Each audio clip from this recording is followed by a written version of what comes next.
nëse nuk duam të shkojmë në Greqi, ka ndonjë vend tjetër ku kalohet mirë Pashka ortodokse? Me që i kemi këtë fundja. Do me thënë, këto kryesojnë listë në këto qytetet që tha shumë. Greket, po. Pa tjetër, normalisht edhe në Maldëzi, ka festime, besoj edhe në Rusi nuk e di që bëhet me luftën tani, sepse, po normalisht që ato i festojnë pa tjetër. Po në Serbi të shkojmë?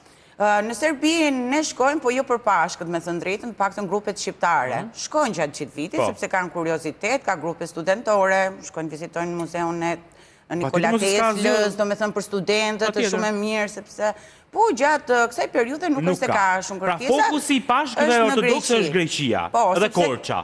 Po, pa tjetër. Apo doja të thoja Shqipëria jonë, Korça. Pa tjetër do dilim të Korça. Korça, pas të shqiptarët zgjedhin të investojnë edhe kudo. Shkodra janë më shumë katolikë.